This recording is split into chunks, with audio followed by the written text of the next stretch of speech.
வணக்கம், நான் Lakshmi. Welcome to post market report.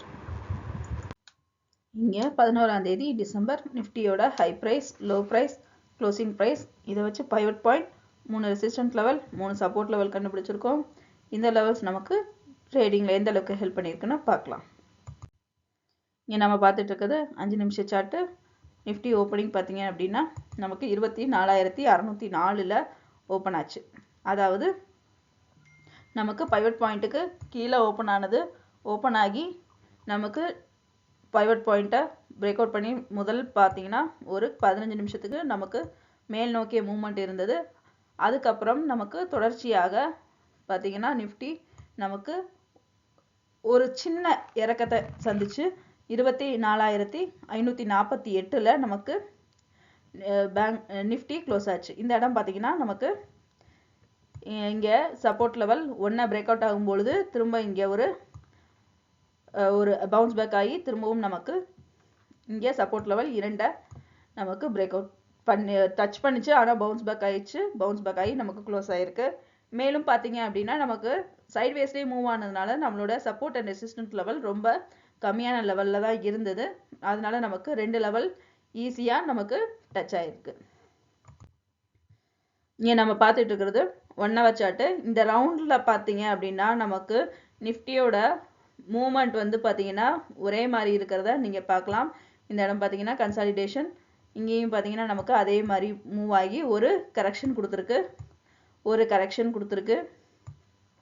Correction கொடுத்து பார்த்தீங்கன்னா கொஞ்சம் கொஞ்சமாக நமக்கு மேலே நமக்கு இதே மாதிரி ஒரு மூவ்மெண்ட்டை பார்க்க முடியும். அடுத்து ஒரு ஏற்றம் இருந்தது. அதே மாதிரி இங்கேயும் பார்த்தீங்கன்னா ஒரு ஏற்றம் இருக்குது. இந்த இடத்துல ஒரு கன்சாலிடேஷன் இருக்குது. இங்கேயும் பார்த்தீங்கன்னா அதே மாதிரி நமக்கு ஒரு கன்சாலிடேஷன், இந்த ஏற்ற இறக்கம் இருக்குது. இதுக்கு அடுத்து என்ன ஆகும்? இதே மாதிரி நமக்கு இந்த இடத்துல தான் நமக்கு ஆல் டைம் ஹையை நிஃப்டி வந்து டச் பண்ணுச்சு. இதே மாதிரி நமக்கு அடுத்து ஆல் டைம் ஹையை டச் பண்ணுதா அப்படிங்கிறத நம்ம பொறுத்து இருந்து பார்க்கலாம். இங்கே நம்ம பார்த்துட்டு இருக்குது 4 ஹவர் சார்ட்டு. இங்கே முதல் பாதி பார்த்தீங்கன்னா நமக்கு செல்லரோட டாமினேஷன் தான் ரொம்ப அதிக லெவலில் இருக்குது. அதே மாதிரி இரண்டாவது பாதியிலும் செல்லரோட டாமினேஷன் தான் நமக்கு அதிக லெவலில் க்ளோஸ் ஆகிருக்கு. இது பேங்க் நிஃப்டியோட pivot point, resistant levels and support levels. இந்த லெவல்ஸ் நமக்கு ட்ரேடிங்கில் எந்த அளவுக்கு ஹெல்ப் பண்ணியிருக்குன்னு பார்க்கலாம். இங்கே நம்ம பார்த்துட்டு இருக்கிறது 5 நிமிஷ சார்ட்டு. ஓப்பனிங் பார்த்தீங்கன்னா 53,201. அதாவது நமக்கு சப்போர்ட் லெவல் 1க்கும் கீழே தான் ஓப்பன் ஆச்சு. ஓப்பன் ஆகி பார்த்தீங்க அப்படின்னா நமக்கு சப்போர்ட் லெவல் 1 பிரேக் அவுட் பண்ணி பைவட் பாயிண்ட்டையும் பிரேக் அவுட் பண்ணி நமக்கு மேலே போச்சு. ஆனால் அதே வேகத்தில் பார்த்தீங்க அப்படின்னா திரும்பவும் பைவட் பாயிண்ட்டை நமக்கு பிரேக் அவுட் பண்ணி ஒரு கன்சாலிடேஷன் நடந்து நமக்கு முதல் ரெசிஸ்டன்ட் சப்போர்ட் லெவல்லையே நமக்கு சைட்வேஸில் மூவ் ஆகி 53,216ல் நமக்கு பேங்க் நிஃப்டி க்ளோஸ் ஆச்சு. இங்கே பார்த்தீங்க அப்படின்னா நம்மளுடைய ரெசிஸ்டன்ட் லெவல் டச் பண்ணியிருக்கா அப்படின்னு பார்த்தோம்னா 53,700. ஹை லெவல் பார்த்தீங்கன்னா 53,537 தான் இருந்துச்சு. நமக்கு இங்கே இந்த இடத்துக்கு இன்னும் அடுத்து போல். அதே மாதிரி லோ லெவல் பார்த்தீங்கன்னா 53,216 நமக்கு இந்த லெவலுக்கும் மூவ் ஆகவே இல்லை. இப்போ இதே மாதிரி பார்த்தீங்கன்னா இந்த கன்சல்டேஷன் எத்தனை நாளாக நம்ம இது தொடர்ந்து நம்ம மார்க்கெட்டை பார்த்துக்கிட்டே இருந்தோம்னா பார்க்கலாம். இந்த 2 மட்டும் இல்லை, இதுக்கு முன்னாடியும் நம்ம நிறைய இந்த மாதிரி சிமிலாரிட்டி சார்ட்டில் பார்க்க முடியும்.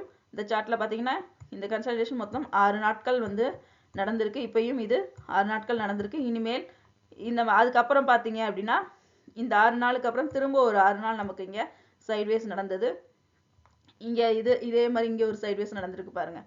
இப்போ அதுக்கப்புறம் ஒரு கரெக்ஷன் கொடுத்துருக்கு. ஒரு கரெக்ஷன் கொடுத்ததுக்கு அப்புறம் தான் நமக்கு ஆல் டைம் ஹையை நோக்கி பேங்க் நிஃப்டி வந்து மூவ் ஆயிருக்கு. இப்போ இங்கேயும் ஒரு கரெக்ஷன் கொடுக்கறதுக்கும் அதிக வாய்ப்பு இருக்குது. அதனால அதுக்கு ஏற்ற மாதிரி நம்மளுடைய ட்ரேடிங் டெக்னிக்ஸையும் நம்ம வச்சுக்கணும். இங்கே நம்ம பார்த்துட்டு இருக்கிறது 4 ஹவர் சார்ட்டு. இதில் பார்த்தீங்கன்னா முதல் பாதி நல்லாவே பார்க்க முடியுது. செல்லரோட டாமினேஷன் அதிக லெவலில் இருக்குது. இரண்டாவது பாதி செல்லரோட டாமினேஷனும் பையரோட டாமினேஷனும் ஈக்குவலாக நமக்கு க்ளோஸ் ஆகிருக்கு. மீண்டும் அடுத்த வீடியோவில் சந்திப்போம். நன்றி, வணக்கம்.